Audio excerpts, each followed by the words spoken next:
Here she is, the Commodore. Behind the wheel. Sailing the south of France. Quick trip update. We just departed Rad de Gay, and we are headed to Villafrance Sur.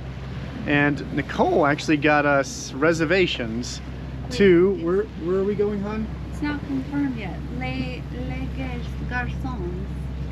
Les garçons. Meanwhile, we are just cruising along on a very calm day on the Mediterranean, just along the coast of France. Motor sailing at across the Cape of Antibes. Lots and lots of boat traffic. It's hot back here. It is. There you go. We are just outside of Nice, France, and we're approaching the sort of the opening of the harbor into Villefrance, or Villefranche. And we've been motor sailing the whole time. It's given us about an extra knot of boat speed or so. The wind has picked up a little bit, which is kind of nice. So we're just sort of enjoying this amazing approach into Villefranche.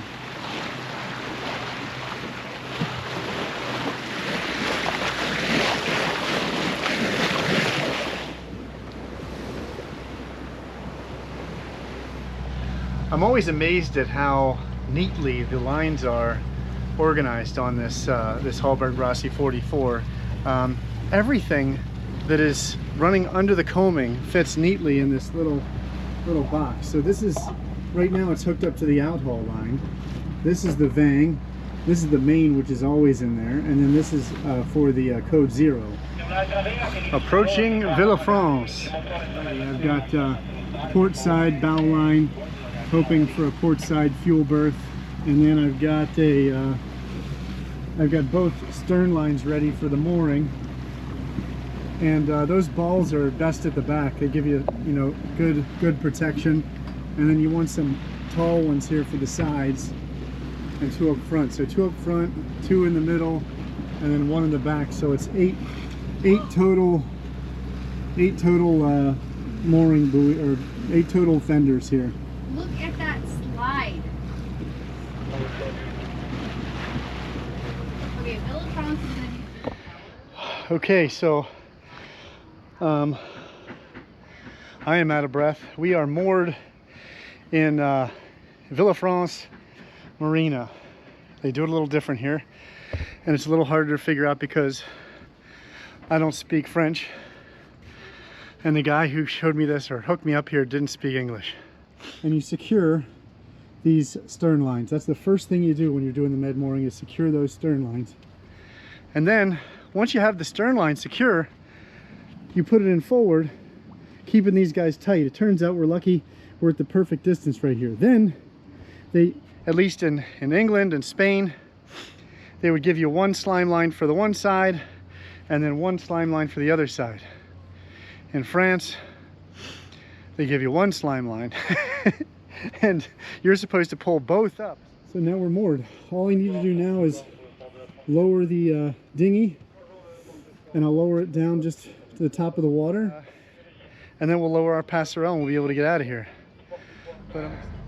We are leaving Villafrance Sur, and I'm going to give you one last look at this beautiful marina. It's tight, but it is nice and historic. Nicole over here is manning the manning the lines. Got her gloves ready to disengage that slime line up front. So let's see how this goes.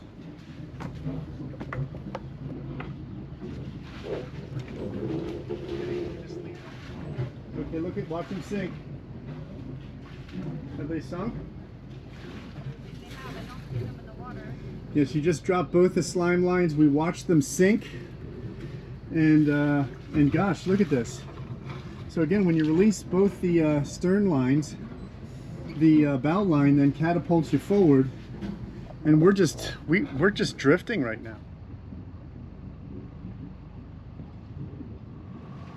It's only going to take us an hour to can, right? A few hours. Really?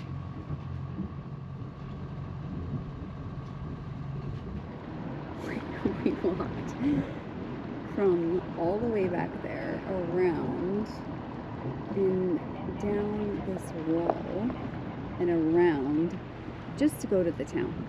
So it was a lot of walking just to go to a restaurant or a grocery store. So this is a beauty. It's got a helicopter on top. There's somebody up on deck. I say, pardon me, sir. Do you have any Grey Poupon? So, still here in Port de la Rague and at an anchorage, just right outside the marina. Very nice place, protected, away from the hustle and bustle. It's a deeper anchorage, and you know, when you first start to think about drop and hook, you're at about 13 meters, 11 meters, and I dropped it about 11 and a half meters.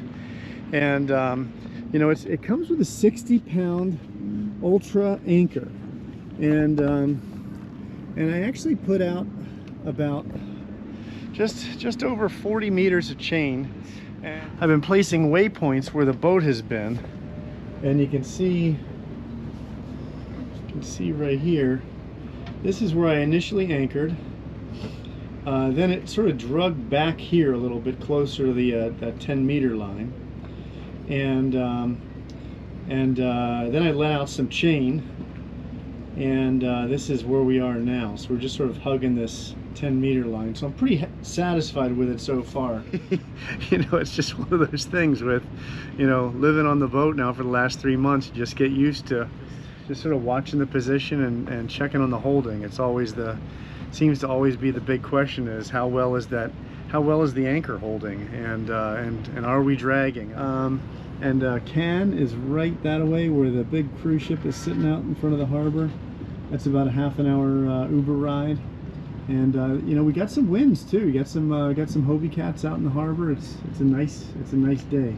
We are not sailing today because Nicole has a big work review today with her boss. So I'm sort of banished to be out here. So every day when we wake up in this anchorage, and we've been here for 3 days. In fact, every day we've woken up, it's been sunny and hot. Today, it's overcast, and we took a look at the weather, and there's been a change. There are some heavy easterlies coming in, and that is the western shore. So we're gonna move, and we're gonna go head back to a place called Radiguet, which we were at before. It's just a few miles up the coast, and we'll grab a mooring buoy. The other issue that we're a little bit concerned about is there are some cumulonimbus type clouds just towering in the distance, and had Nicole look at the weather, and you know, there's like moderate thunderstorms along the whole coast. I haven't quite yet gotten comfortable with just dragging the dinghy behind the boat. I put it up on these davits and call it good. So, and these Simpson davits do a great job at keeping a low profile and holding the dinghy. The problem is when you need a passerelle, you have to lower it, and that passerelle is just long enough. So we have to sort of put the dinghy on an angle, you know, sort of angle it up against the transom, and that gives us enough room to step off the boat.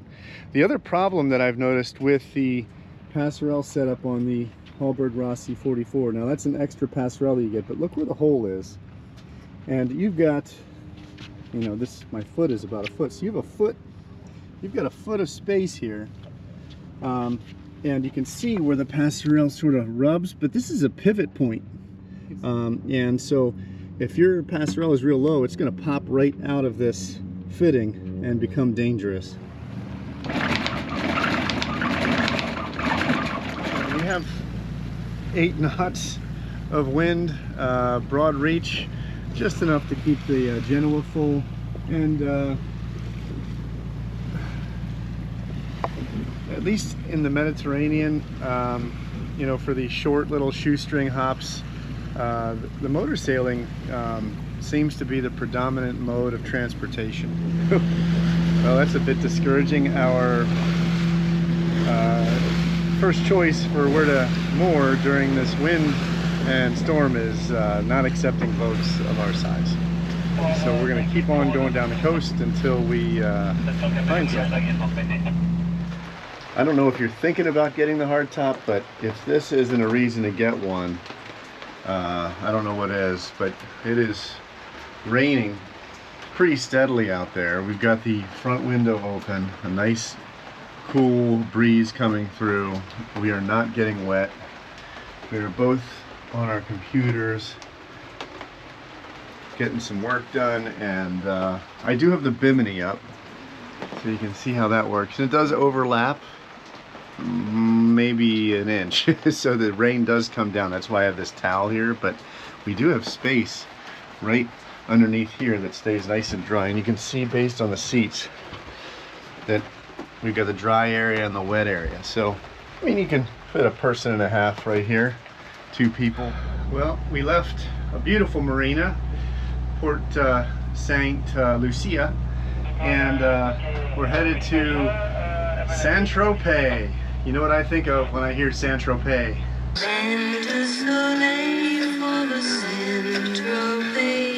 For people who can choose anything they want, and they choose the best.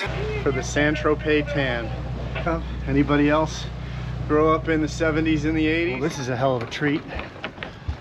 We just parked here in the bay by Saint-Tropez, and we got an ice cream truck. Yeah, we'll take some. Well, you remember how I said there's a Mistral coming through this area. It's sort of unnatural in that it's, you know, coming this far over land, I'd say, based on what I've seen. I don't have local experience. We've got 15 knots of wind, and I don't know where we're going yet, so we'll see. They're supposed to meet us out here.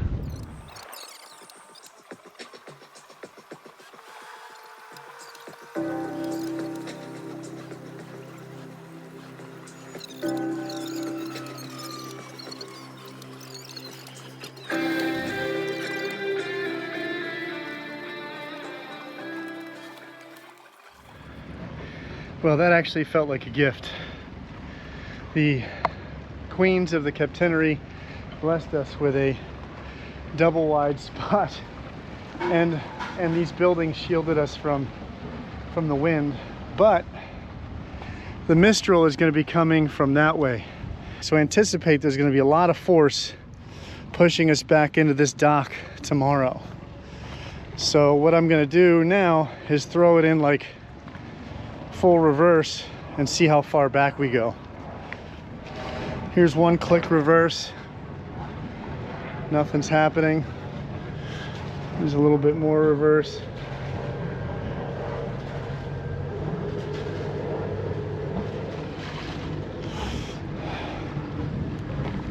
I mean, as long as we're not banging into it, that's a lot of reverse. So I mean, now while I have all this reverse on, I could probably just secure my stern lines to make the passerelle business real easy.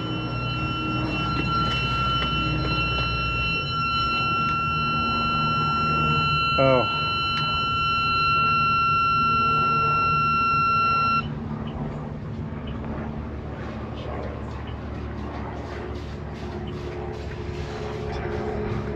That was because you can't run the generator and the engine at the same time.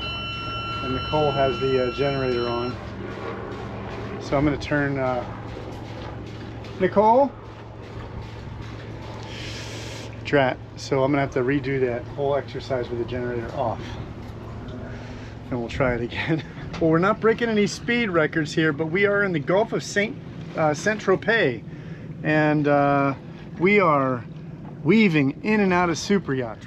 There's 1, 2, 3, 4, 5, 6, 7, 8, 9, 10, 11, and I don't know how many are behind the sails, but there's 11 super yachts here, and we're just hanging out. We're doing a brisk 3 knots and 5 knots of wind, and I think we're gonna have to turn the motor on to the joy of Miss Nicole here, who just wants to get to the anchorage and jump in the water.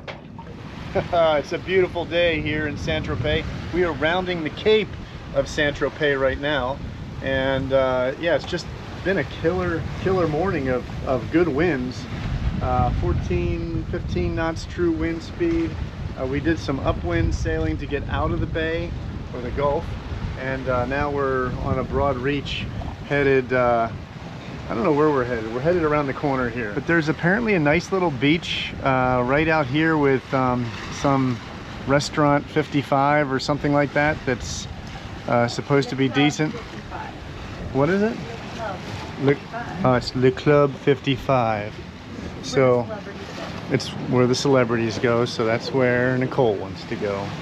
What I hear, they may actually even pick you up at the at your boat and bring you in, so that could be worthwhile. So we'll give it a shot.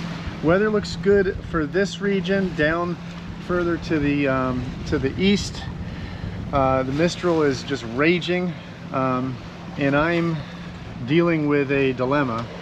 And that is, you know, I'm supposed to be in Marseille, actually past Marseille in Port Napoleon, in Mistral Central, and I just don't feel comfortable with it. It's just constantly getting hit by Mistral.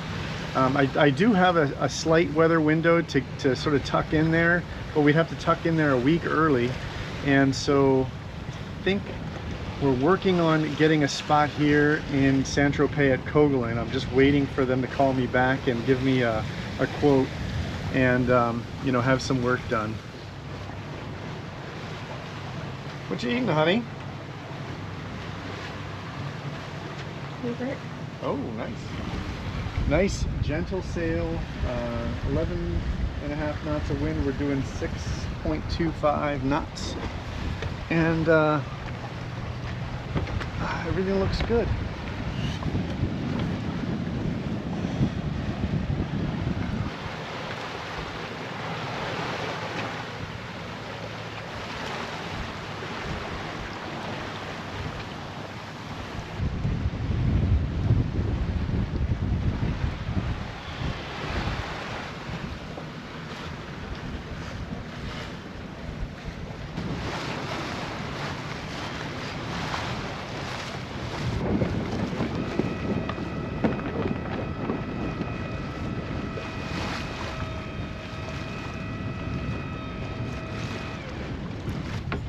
Release some of the main winch here. So we'll just do this, bang in.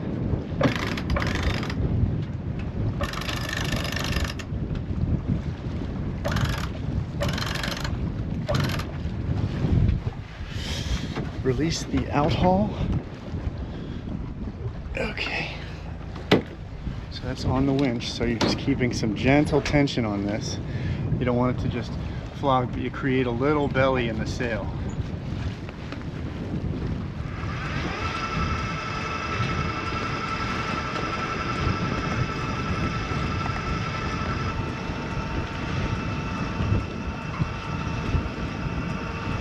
Just keeping gentle tension here, gentle.